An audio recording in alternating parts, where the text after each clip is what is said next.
సాక్షాత్తు శ్రీ వెంకటేశ్వర స్వామి కొలువైన తిరుపతి నగరం 895వ ఆవిర్భావ దినోత్సవ వేడుకలు తిరుపతిలో ఘనంగా నిర్వహించారు. ఇటీవల తిరుపతి గ్రామదేవత తాతయ్యగుంట గంగమ్మ ఆలయ పునర్నిర్మాణంలో భాగంగా లభ్యమైన శాసనాలు పరిశీలన చేసి చరిత్రకారులు 900 సంవత్సరాల ముందే తిరుపతి నగరం ఆవిర్భవించిందని అధికారికంగా వెల్లడించారు.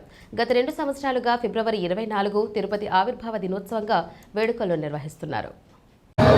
ఈరోజు మన తిరుపతి పుణ్యక్షేత్రం పుట్టినరోజు 895వ పుట్టినరోజు.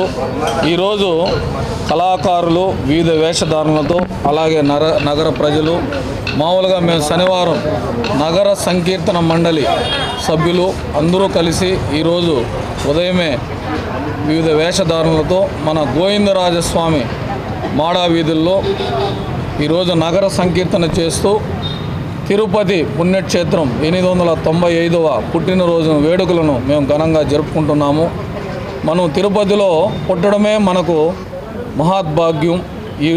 ఇక్కడ నివసించడం, ఈ పవిత్ర పుణ్యక్షేత్రంలో మనం నివసించడం, మన బిడ్డలంతా చదువుకోవడం, కలియుగ వెంకటేశ్వర స్వామిని దర్శించుకోవడం, చాలా పవిత్రమైన తిరుపతి పుణ్యక్షేత్రంలో మనం ఉన్నాము. ఈరోజు పుట్టినరోజు జరుపుకొని మనం అందరూ సుఖ సంతోషాలతో జీవించాలని, మన కలియుగ వెంకటేశ్వర స్వామి దివ్య ఆశీస్సులతో మన సుఖ సంతోషాలతో ఉండాలని ఈ 895వ పుట్టినరోజు తిరుపతి ప్రజలకందరికీ శుభాకాంక్షలు తెలియజేస్తూ ఓం నమో వెంకటేశ్వరాయ.